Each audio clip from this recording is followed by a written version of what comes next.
చిన్న సాక్ష్యం చెప్పిన తర్వాత నేను వాక్యాన్ని చెప్తానండి. మాది తూర్పుగోదావరి జిల్లా నిడదవోలు దగ్గర కాకపోటేస్తుంది. మాది జీడిఎం సంఘం, చిన్న పల్లెటూరులో జీడిఎం సంఘంలో నేను రక్షించబడ్డాను. సంఘంలో 4 పెద్దలు ఉండేవారు. ఆ 4 పెద్దలు సంఘాన్ని నడిపిస్తూ ముందుకు తీసుకెళ్తున్న క్రమంలో నేను చిన్నతనం నుంచి కూడా దేవుని పరిచయం చేసేవాడిని. సండే స్కూల్ క్రమంలో చెప్తున్నప్పుడు కూడా సండే స్కూల్కి వెళుతూ నాకు ఊహ తెలిసిన కానించి మందిరంలోనే ఉన్నాను. నేను మందిరంలో ఉంటూ తమ్ముడు చేస్తున్నాడు మైక్ సర్వీస్, ఆ బాధ్యతని తీసుకుని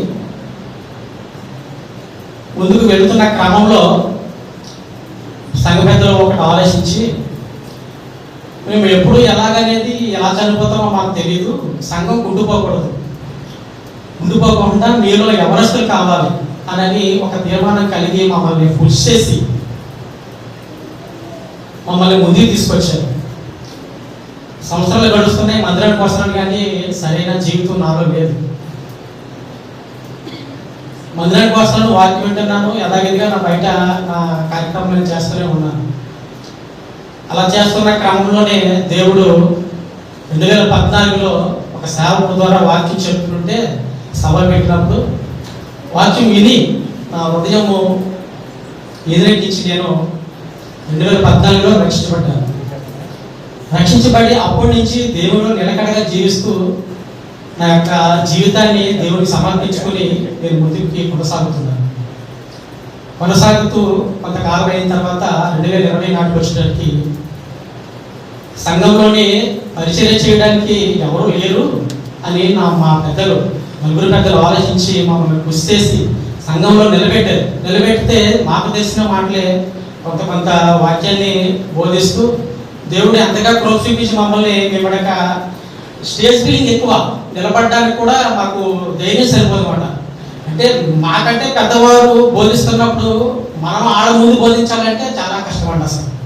అంతెంతగా ఇది కాదు అసలు, దడతోటి ఒరుగుతోటి అయినా నిలబడి దేవుడికి ప్రార్థించుకుని దేవుడి దగ్గర నిలబడి వాక్యాన్ని బోధించడానికి దేవుడు ఎంతగానో ప్రోత్సహించాడండి. అలాగా నా జీవితాన్ని చేస్తుండగా 2024లో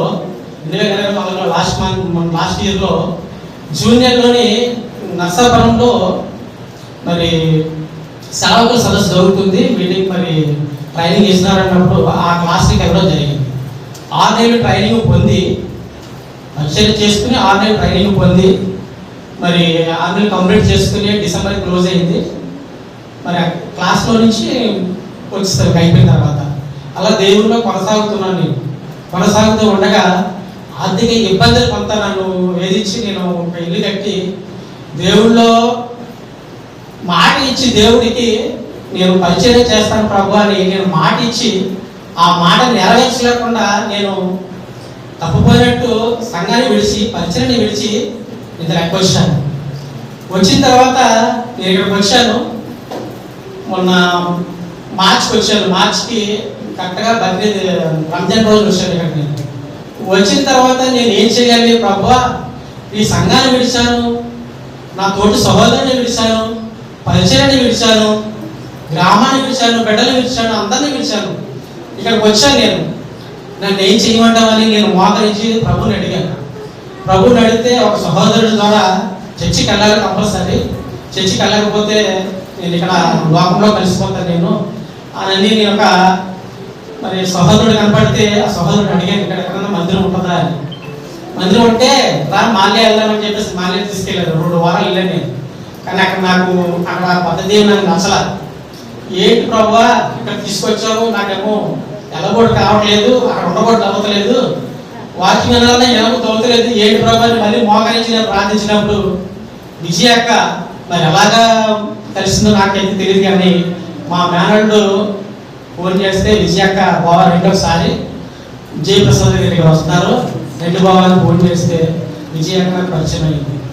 పరిచయం అయిన తర్వాత ఇక్కడికి వచ్చిన తర్వాత ఇక్కడ మేము అందరూ చూసిన తర్వాత నాకు ఒక ఆనందం వచ్చింది. ఎందుకంటే సేమ్ ఎలాగైతే మా జీడల్ సంఘం సహవాసం ఉంటుందో సేమ్ యథావిధిగా నాకు నచ్చిన విధంగా 2 పాటలు పాడతారు, చాలా డిసిప్లిన్గా క్రమంగా నడిపిస్తున్నారు. నిజంగా 2 పాటలు పాడతారు, ఆరాధిస్తారు. సేమ్ మాది ఎలాగైతే జరుగుతుందో సేమ్ అదే విధంగా జరుగుతుంది. నాకు అది నచ్చి ప్రభుతో మాట్లాడాను, తండ్రి నువ్వు నన్ను ఇక్కడ తీసుకొచ్చి ఇక్కడికి నాకు ఇటువంటి పరిచయాన్ని నాకు చూపించినందుకు నీకే స్తుతులు స్తోత్రాలు దేవుడికి స్తుతులు చెల్లించినప్పుడు చెల్లించి అప్పటి నుంచి మందిరం కోసం మొదలుపెట్టిన తర్వాత విజయకి అడిగింది, బావా ఏంటి నేను చూస్తే నువ్వు పాస్టర్ గారు లాగున్నావు, ఏంటి నువ్వు ఏమైనా వాక్యం మాట్లాడగలదా అని అడిగింది అక్క. అక్కతో నేను అన్నాను, అక్క నా పరిస్థితి ఇది, నేను ఆల్రెడీ పరిచయం చేస్తాను అక్క, సంఘాన్ని విడిచాను, పరిచయం విడిచిపెట్టాను అక్క, ఇక్కడికి వచ్చానక్క అన్నప్పుడు, అక్క తమ్ముడా నువ్వు నేను చూసినప్పుడే అనుకున్నాను తమ్ముడా, నువ్వు బ్యాక్ చేసి వచ్చినప్పుడు నువ్వు పాస్టర్ గారు అనుకున్నాను తమ్ముడా, నువ్వు కంపల్సరీ నిలబడు తమ్ముడా, నిలబడండి. నేను 4 వారాల నుంచి అక్క నన్ను చాలా కృషి చేస్తుంది, నిలబడుతాడా. గత వారంలో కూడా నేను వద్దామనుకుని నేను రాలేకపోయాను. అక్క మళ్ళీ ఫోన్ చేసి, తమ్ముడు ఈ వారంలో కంపల్సరీ నువ్వు నిలబడే వాక్యం చెప్పాలి అని అన్ని నన్ను ఎంతగానో కృషి చేసింది. కృషి చేసినప్పుడు దేవుడు ఈ రకంగా నన్ను మీ మధ్య నిలబెట్టుకున్నాడు. నా కొరకు ప్రార్థించండి. నేనేంటంటే నిలబడాలంటే కొంచెం ధైర్యం కావాలి. ఆ ధైర్యం నాకు దేవుడు ఇవ్వాలని మీ అందరితోటి నేను పంచుకోవాలని నా కొరకు నా కుటుంబం కొరకు ప్రార్థించండి. అలాగే మరి దేవుడు మనల్ని ప్రేమించినప్పుడు కొన్ని దేవుడు మనల్ని మనం రక్షించబడి ప్రభువుని అంగీకరించి తీర్మానం తీసుకుని కొనసాగుతున్న సమయంలో దేవుడు మనల్ని కొన్ని పరీక్షలు కూడా తీసుకెళ్తాడు. ఎంతగా పరీక్షిస్తాడంటే మనం పూర్తిగా మన హృదయాన్ని దేవుడు సమర్పించుకున్నప్పుడు దేవుడు పరీక్షలు కూడా తీసుకెళ్తాడు. ఒక విద్యార్థి 1వ తరగతి నుంచి 10వ తరగతి దాకా చదువుకున్నప్పుడు ఆ 10వ తరగతి చదువుకునే దాకా కూడా ఎదురు చూస్తాడు. ఎందుకంటే ఎగ్జామ్స్ వస్తాయి. ఈ ఎగ్జామ్స్ వచ్చినప్పుడు ఆ ఎగ్జామ్లో లాస్ట్ ఎగ్జామ్ మరి 6 ఎగ్జామ్ పెట్టినప్పుడు అవి రాయాలి, రాస్తేనే ఆ అటెంప్ట్ చేస్తేనే ఆ పాస్ అవుతేనే అబ్బాయి వేరే క్లాస్కి వెళ్ళడానికి అవకాశం ఉంటుంది. అలాగే దేవుడు మన విశ్వాసంలో కూడా మనం దేవుడిని అంగీకరించి సొంత రక్షకుడిని అంగీకరించి ఆయనలో ఉంటామని మనం తీర్మానం తీసుకుని సాక్ష్యం చెప్పి మనం ముందుకు వెళ్తున్న క్రమంలో దేవుడు మనల్ని కూడా కొన్ని సార్లు పరీక్షిస్తూ ఉంటాడు. ఎలా పరీక్షిస్తాడంటే ఒక భక్తులు చూద్దాం రండి. ఆదికాండము నేను చదువుతానండి. ఆదికాండము 22వ అధ్యాయము. అబ్రహాం జీవితం నుంచి కొన్ని విషయాలు తెలుసుకుందాం. 22వ అధ్యాయం నేను చెప్తానండి. ఆ సంగతులు జరిగిన తర్వాత దేవుడు అబ్రహామును పరిశోధించాడు. చాలా చిన్న ప్రార్థన చేసుకుందామండి. దయగల మా తండ్రి, ప్రేమ మా ప్రభా, యేసయ్య గొప్ప దేవుడా, నా తండ్రి ఇప్పటి వరకు నా ప్రభా నీవు మాతో నడిపించిన విధానం బట్టి ఈ దేశంలో స్తోత్రాలు చెల్లిస్తున్నాను నా ప్రభా.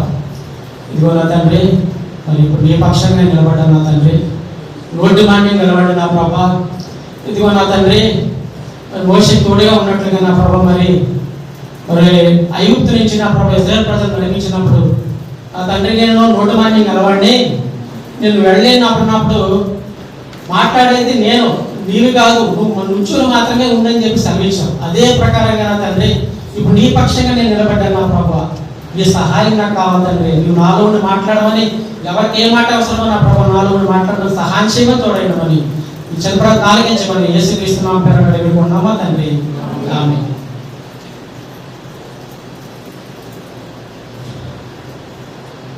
ఆ సంగతులు జరిగిన తర్వాత దేవుడు అబ్రహామును పరిశోధించాడు.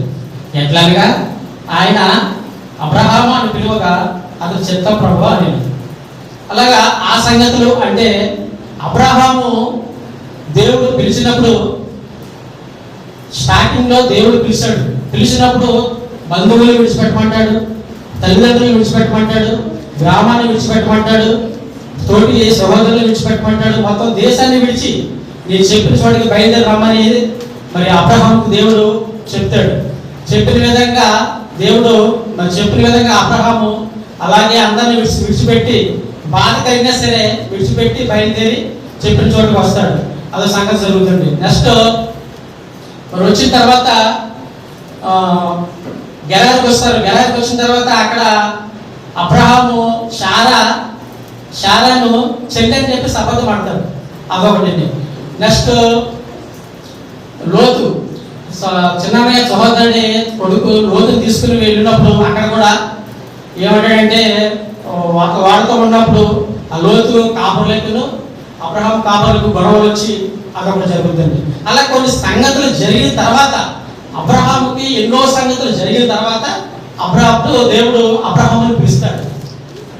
పిలిచినప్పుడు మనం కూడా దేవుడు చాలాసార్లు అనేక వాక్యం గుండా సేవకుల ద్వారా కానీ అలాగే సహోదరుల ద్వారా కానీ ఏదైనా మొబైల్లో మనం ఏదైనా చూస్తున్నప్పుడు దేవుడు మనతో కూడా మాట్లాడుతూ ఉంటాడు.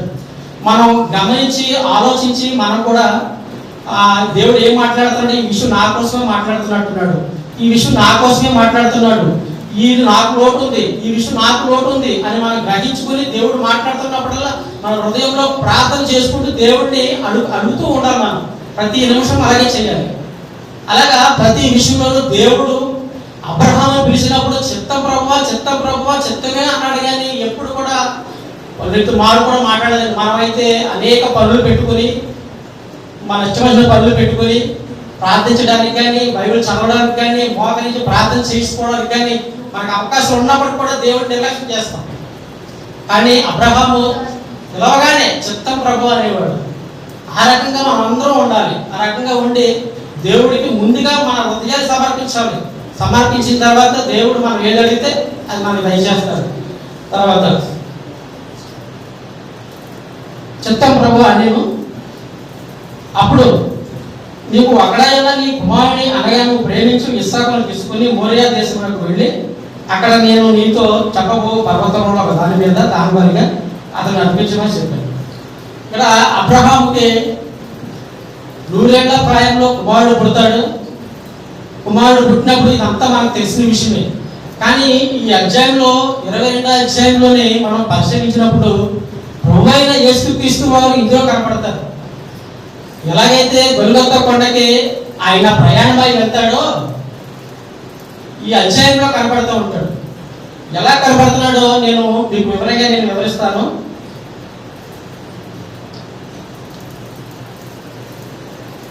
అప్పుడు ఆయన నీకు ఒకడైనా నీ కుమారుడిని అనగా నువ్వు ప్రేమించి ఇస్సాకును తీసుకుని మోరియా దేశంలోకి వెళ్ళి నేను నీతో చెప్పబో పర్వతంలో ఒక దాని మీద దాని వారిగా అర్పించమని చెప్పాను. మరి దేవుడు అబ్రహాము సెలవిచ్చినప్పుడు మనమైతే దేవుడు పిలిచి మనల్ని ఆ మాట అనగానే నీకు ఒక్కడా ఇమ్మని కుమారుడిని నాకు బలిగా ఇమ్మని మనం దేవుడు కాదు అడిగాడు. మనం ఏం చేస్తామంటే అసలు దాన్ని మనం ఒప్పుకుంటామా?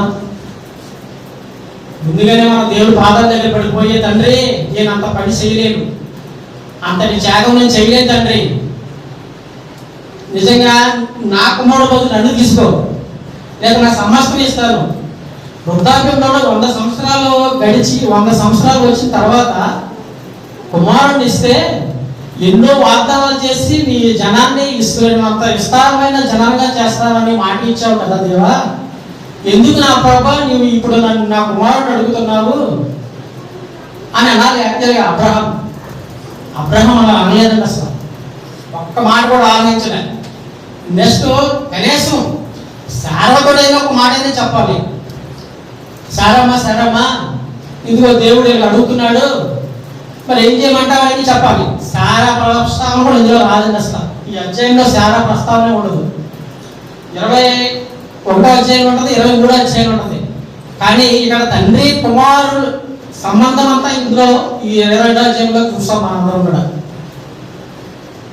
వృద్ధాప్యంలో పుట్టిన ఏకైక 100 సంవత్సరాలు వెయిట్ చేసి పిల్లలు లేరని మరి దాసితో పోయినప్పుడు ఇస్మాయిల్ కన్నప్పుడు మరి నీ సొంత మరి నీ స్థిరస్థాయి ఆస్తికి వారసుదానికి నువ్వు అనుకోవద్దు, నేను విస్తారంగా చేస్తానన్న దేవుడు ఇదే తిరగటం ఏంటి?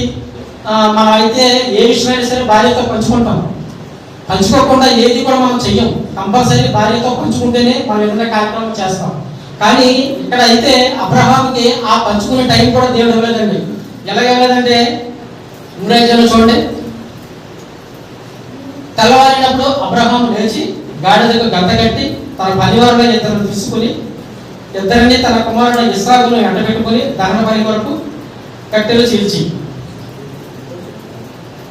ఆ తెల్లవారుజామునే అదే నైట్ అబ్రహాంతో దేవుడు మాట్లాడతాడు. నీవు లేచి నీ కుమారుడు నాకు బలి ఇమ్మన్నప్పుడు అదే రాత్రి తెల్లవారితే అబ్రహాము లేచి పనివారుగా ఇద్దరు తీసుకుని ఇస్సాకును వెంట పెట్టుకుని కట్టెలు చీల్చి, కట్టెలు కూడా ఎవరు చీల్చారండి? అబ్రహామే చీల్చాడు. అబ్రహాముకి 318 మంది మరి పనివారు ఉన్నప్పటికీ కూడా ఆ బాధ్యత మరి పనివారికి అప్పగించలేదు. అబ్రహామే చేశాడు. చేసి తన కుమారుడిని వెంట పెట్టుకుని పనివారి మీద తీసుకుని కుమారుడు వెంట పెట్టుకుని దహనబలి కొరకు కట్టెలు చీల్చి లేచి దేవుడు తనతో చెప్పబోయే చోటికి వెళ్ళాను. దేవుడు మోరియా పర్వతం దగ్గరికి నేను చూపించు పర్వతం మీద దహనబలిగా మరి కుమారుడు నడిపించమన్నప్పుడు కట్టెలు చీల్చి పనివారిని తీసుకుని బయలుదేరి మోరియా పర్వతానికి బయలుదేరి వెళ్తాడు. వెళ్ళిన తర్వాత మరి 5వ వచనంలోనే 5వ వచనంలోనే తన పనివారితో మీరును గాడిదను ఇక్కడనే ఉండుడి, నేనును ఈ చిన్నవాడును అక్కడికి వెళ్ళి దేవునికి మ్రొక్కి మీ మరలా నీ యొద్దకు వచ్చేది అని చెప్పాను. మరి వీళ్ళు బయలుదేరి వెళుతుండగా 3 దినాలంత ప్రయాణం చేస్తారు. వెళ్ళిన తర్వాత 3 దినాల ప్రయాణం చేసి ఆ శిఖరం దూరం నుంచి చూసినప్పుడు ఆ శిఖరం కనపడినప్పుడు ఆ గాడిదను ఆ ఇద్దరి పనివారిని అక్కడ విడిచిపెట్టి ఇస్సాకును తీసుకుని మోరియా పర్వతానికి ప్రయాణమై వెళ్తాడు. ఎక్కి వెళ్ళుకుండగా మరి అక్కడ మరి ఇస్సాకును బలి అర్పించి మళ్ళీ తిరిగి రావాలి. దేవుడు చెప్పింది అదే. ఇక్కడ 5వ అధ్యాయంలోని ఆ పనివారి గాడిదతో ఇక్కడనే ఉండి నేను ఈ చిన్నవాడును అక్కడికి వెళ్ళి దేవునికి మ్రొక్కి మరలా మీ వద్దకు వచ్చేదని చెప్పి దహన బలికి కట్టెలను తీసుకుని తన కుమారుడు ఇస్సాకు మీద పెట్టి తన చేతితో నిప్పును కత్తిని పట్టుకుని పోయాను. వారిద్దరూ కూడి వెళ్తుండగా చిన్న కుమారుడు అని మనం అనుకుంటాం. ఇస్సాకు చిన్న కుమారుడు కాదండి. కట్టెలు మోస్తున్నాడంటే పెద్దవాడే. 25 సంవత్సరాలు ఉంటాయండి అప్పటికి. మంచి యవ్వన ప్రాయం. ఏదైనా చేయగల సమర్థత ఇస్సాకు ఉంది. నేను రాను, నేను చెయ్యను అని చెప్పే స్టేజ్ ఇస్సాకు ఉంది. ఒక్క మాట కూడా మాట్లాడాల. ఆ కట్టెలు తీసుకున్నాడు, ఇస్సాకు మీద పెట్టాడు. ఇస్సాకు మీద పెట్టి బయలుదేరి మోరియా పర్వతానికి ప్రయాణమై వెళుతున్న మధ్యలో 6వ అధ్యాయం చూడండి. దహన బలికి కట్టెలు తీసుకుని తన కుమారుడు ఇస్సాకు మీద పెట్టి తన చేతితో నిప్పును కత్తిని పట్టుకుని పోయి వారిద్దరు కూడి వెళుతుండగా ఇస్సాకు తన తండ్రి అయిన అబ్రహాముతో నా తండ్రి అని పిలిచాడు. అందుకు అతడు ఏమి నా కుమారుడా అని. అప్పుడు నిప్పులు కట్టెలు ఉన్నవి కానీ దహన బలికి గొర్రెపిల్ల అయ్యేది అని అడుగగా. చూడండి ఇక్కడ ఎంత నిజంగా అసలు ఈ మాట వింటే ఏ తండ్రికి అయినా సరే ఎలా ఉంటుంది అసలు. కుమారుడిని చేతికి వచ్చిన కుమారుడిని 100 సంవత్సరాలు వెయిట్ చేసి వృద్ధాప్యంలో మరి మొత్తం కుంగిపోయిన స్థితికి వచ్చినప్పుడు కుమారుడిని ఇచ్చారు కదా. కుమారుడిని ఎంతగా అల్లారముద్దుగా చూసుకుంటాం, ఎంతగా ప్రేమిస్తాం. మనమే అంతే కదండి. లేట్గా పిల్లలు ఇచ్చినప్పుడు కింద పడిపోతాడేమో, దెబ్బతిరుగుతుందేమో అని ఆలోచించి మనం చాలా ఇదిగా చూస్తాం పిల్లల్ని. అదే ఇదిగా వీళ్ళు కూడా అదే ప్రేమ పెంచుకున్నారు. నిజంగా అబ్రహాము నిజంగా ఇలాంటి ఖర్చు చేయడం అంటే చాలా నిజంగా అసలు నమ్మలేనిది నమ్మస్తుంది. నిజంగా ఇంత ఇది ధన్యత అబ్రహాముకి. మరి నిజంగా ఆ టాస్క్ చూసినప్పుడు చాలా ఇది అనిపిస్తుంది. అసలు ఎవరు కూడా చేయలేదండి అంత పరిస్థితి. చేతులారా కొడుకుని మరి యమన కాలంలోని తన చేతులతోటి మరి బలివ్వడం అంటే మాట్లాడదండి. అసలు ఆ కుమారుడు నోటంటే వచ్చే మాట చూడండి. పైకి వెళుతున్నప్పుడు, తండ్రి దహన బలికి నిప్పు కట్టెలు ఉన్నాయి, గొర్రెపిల్ల ఎక్కడ అన్నప్పుడు ఆ తండ్రికి ఎలా ఉంటుందండి అసలు ఆ మాట? ఈరోజు మన కుమారులు అయితే ఏమంటారు, ఇదేంటి అన్నీ ఉన్నాయి, గొర్రెపిల్ల ఎక్కడ, గొర్రెపిల్ల లేదు అని అంటున్నాను. అలా వెళ్ళినప్పుడు ఆ తండ్రి దేవుడే ఆ గొర్రెపిల్లను చూసుకున్నాడని చెప్పేసి, దేవుడే గొర్రెపిల్లను చూసుకున్నాడు అబ్రహాము కొడుకుతో చెప్తాడు. అలాగా మరి వీళ్ళిద్దరూ అక్కడికి మరి ఆ కట్టెలు తీసుకుని ఆ మార్గ మధ్యలో మాట్లాడుకుంటూ ఆ మోరియా పర్వతానికి వెళ్తారు. ఎందో చూసుకుందామండి.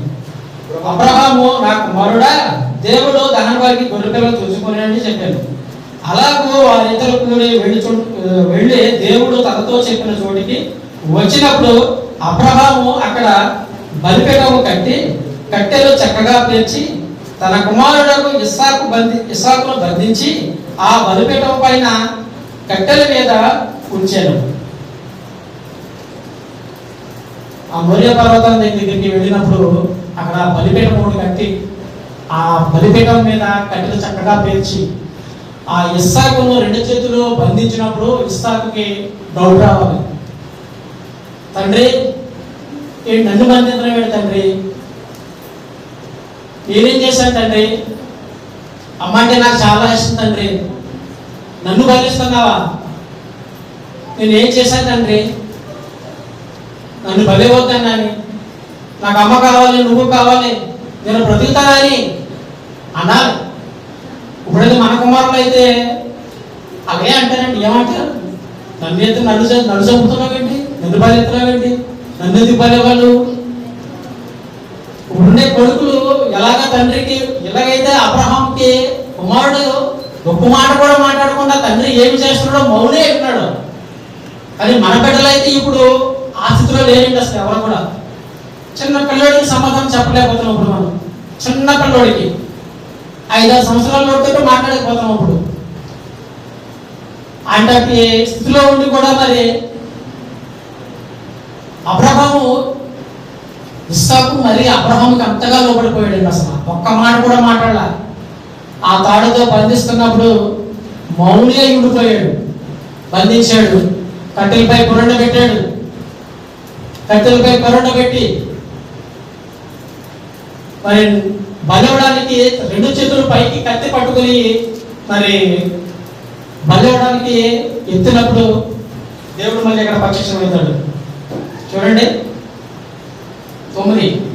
అలాగో వారిద్దరు కూడా వెళ్ళి దేవుడు అతనితో చెప్పిన చోటికి వచ్చినప్పుడు అబ్రహాము అక్కడ బలిపీఠం కట్టి కట్టెలు చక్కగా పేర్చి తన కుమారుడు ఇస్సాకును బంధించి ఆ బలిపీఠం పైన కట్టెల మీద ఉంచాను. అప్పుడు అబ్రహాము తన కుమారుని వధించుటకు చెయ్యి చాపి కత్తి పట్టుకొనగా యెహోవా దూత పరలోకము నుండి అబ్రహామా అబ్రహామా అని పిలిచాడు. అందుకు అతడు చిత్తం ప్రభువా అని. అప్పుడు ఆయన, నీ చిన్నవారి మీద చెయ్యి వేయకము, అలాగే ఏమీ చెయ్యకము, నీకొక్కడే ఉన్న నీ కుమారుని నాకు తీయలేదు కనుక నీవు దేవునికి భయపడేవాడు అని ఇందువల్ల నాకు కనబడుతున్నది అని.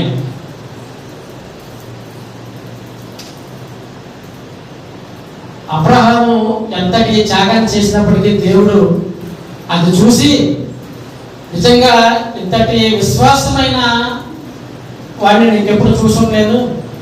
నేను ఏదైనా సరే తల్లిదండ్రుల దగ్గర నుంచి రమ్మన్నప్పుడు వచ్చాడు, నేను చూపించే దేశానికి రమ్మన్నప్పుడు వచ్చాడు.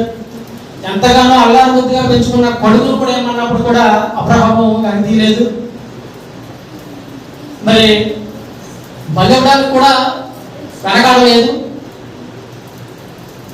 నిజంగా ఇతను నిజమైన విశ్వాసం కలిగిన మరి అబ్రహాం అని దేవుడు గ్రహించి, అబ్రహామా తొందరపడకు, ఆ చిన్నవాని మీద చెయ్యి వేయకు అని దేవుడే మళ్ళీ ప్రత్యక్షమయ్యి ఆ చిన్నవాడిని మరి బలివ్వడానికి ఆపేశాడండి.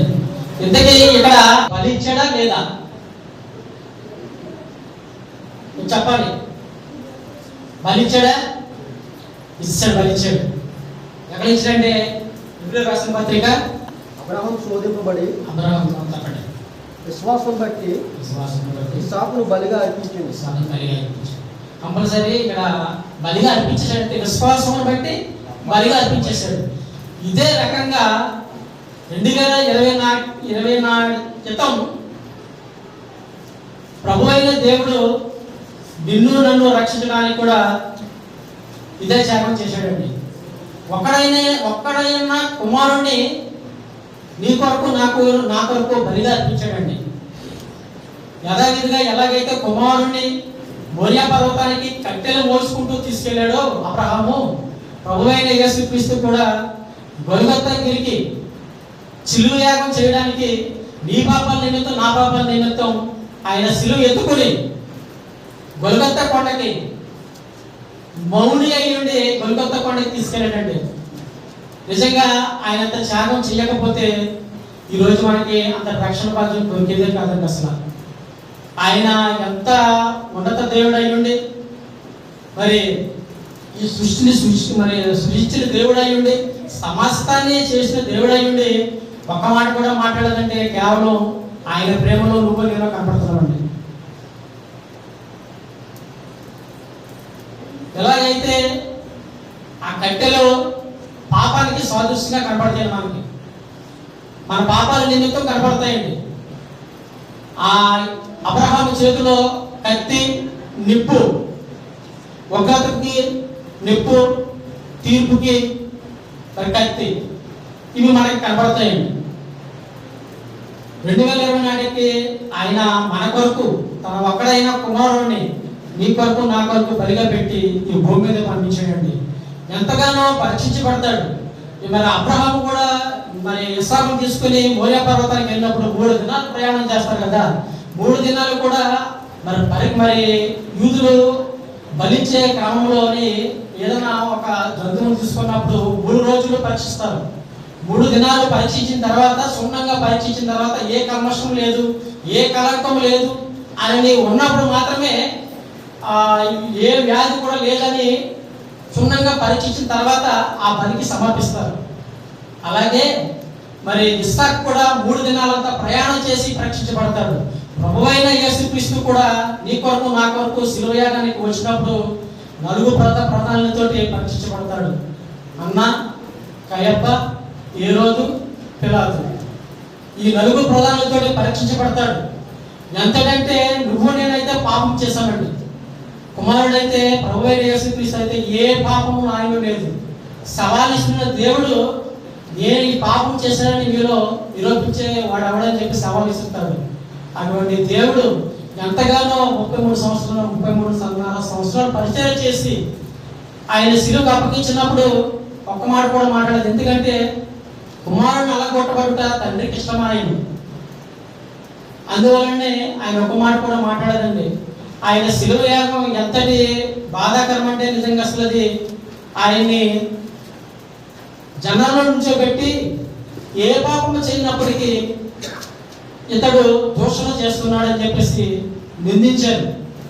ఒక్క మాట అయినా మాట్లాడలేదు. పిడుగు తిరుగుతారు. ఆయన అంగీ చీల్చారు. అంగీ చీల్చి కళ్ళకు గంతలు కట్టి వెనక నుంచి నిన్ను గుద్దిన వాడు నిరూపించమన్నాడు. దేవుడు తెలీదా? అన్నీ తెలుసు, కానీ ఒక్క మాట కూడా మాట్లాడలేదు. కేవలం ఆయన ప్రేమలో నిన్ను నన్ను చూస్తున్నాడు. నీ పాపాలు నా పాపాలు మనం మోయలేమని, ఆ శిక్ష మనం భరించలేమని, ఆ శిలువ శిక్ష మనం భరించాలి, అది మనం సహించలేమని, అది మనం మొయ్యలేమని తన కుమారుడైన యేసుక్రీస్తు మీద వేసి నిన్ను నన్ను రక్షించాడు. దేన్ని రక్షించాడండి? అసలు ఆయన కేవలం ఆయన రూపంలో మనం ఉన్నామని ఒకే ఒక్క తప్పిదం ద్వారా మరి ఆయన మనల్ని రక్షించాడండి. అందు నిమిత్తమే ఆయన శిలువ యాగానికి వెళ్ళి నీ కొరకు నా కొరకు శిలువ యాగం పొందాడండి. ఆయన ఎన్ని యాగం చేసినా, ఎంత దుర్పతి స్థితి తీసుకెళ్ళినా ఆయన ఒక మాట కూడా ఆయన మాట ఉంటే మనకి రక్షణ భాగ్యం దొరికేదే కదా. అసలు అంతగా దేవుడు ఆయన గుద్దుతుంటే, వెనక నుంచి గుద్దుతుంటే ముందు నుంచి ఎవరు గుద్దాయో చెప్పుకున్నప్పుడు ఆయనకి తెలియదు, తెలుసు. నోరు విప్పల. ఆయన్ని పరిశీలించినప్పుడు కూడా నోరు విప్పల, మౌని అయి ఉండిపోయాడు. ఎలా అయితే ఆ ఇస్సాకు కట్టెల పైన కట్టి మరి బంధించినప్పుడు ఎలాగైతే మౌని అయి ఉన్నాడో ప్రభువైన యేసుక్రీస్తు కూడా ఆ ఆ సభలో మౌనే అయి ఉన్నాడు. మౌనే అయి ఉండి శిలువ యాగానికి ఏమీ చేయలేదు. ప్రభు నేనైతే పాపం చేశానండి. ఆ శిలువ యాగం, ఆ శిలువ మరణం మనం పొందాలి, ఆ శిక్ష మనం భరించాలి. అది మనం తగలేమని, మనం భరించలేమని తండ్రి అయిన దేవుడు కుమారుడు ఒక్కడైన కుమారుడి మీద వేసి నీకు నాకు విడుదల ఇచ్చాడు. విడుదల ఇచ్చి ఆయన పాపభారాన్నంతా తీసివేసి ఆ శిలువకు పైకి కొట్టి నిన్ను నన్ను రక్షించాడు. అందుకే మనం అందరం కూడా రక్షించబడిన మనం అందరం కూడా ప్రభుని జ్ఞాపకం చేసుకోవాలి. ప్రతి దినము జ్ఞాపకం చేసుకోవాలి, ప్రతి క్షణము జ్ఞాపకం చేసుకోవాలి.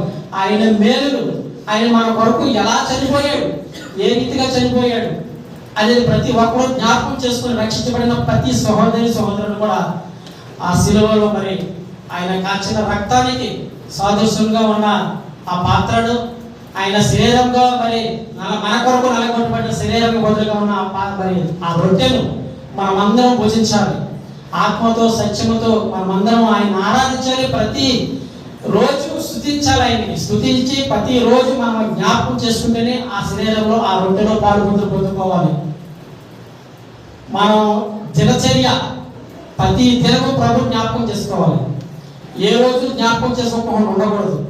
మన ఇష్టం వచ్చినట్టు మనం జీవించి ఆ పవిత్రమైన శరీరంలో పవిత్రమైన రక్తంలో మనం పొందకూడదండి. అసలు అంతగా శిలువ యాగం పొందారు.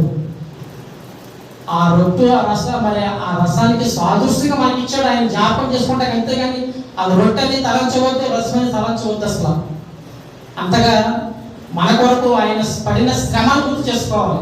ప్రభువా, నువ్వు నా కొరకు ఎంతగా శ్రమ పడ్డావా, ఎంతగా నేను బాధించారా, ఎంతగా పెరుగుతులు కుద్దారా, నీ ముఖం మీద మోహం మీద రక్త బిందులు, నీ తల మీద ముళ్ళ కిరీటం. నా తండ్రి శిలువ మోయలేని భారాన్ని నా పాపం అంతా మోసుకుంటూ కలువరికి తీసుకెళ్ళి ఇంతటి రక్షణ భాగ్యాన్ని ఇచ్చావే నా తండ్రి, ఇప్పుడు నేను స్తుతించాలయ్యా అని మనం అందరం జ్ఞాపకం చేసుకొని ఆ ప్రభు బలలో మనందరం పొందుకోవాలని ఈ శిలవాక్యం ప్రభు దేవుడు దీవించాలని రోజుకి శిలవాక్యం ఇస్తానండి. అందుకే వందనాలు.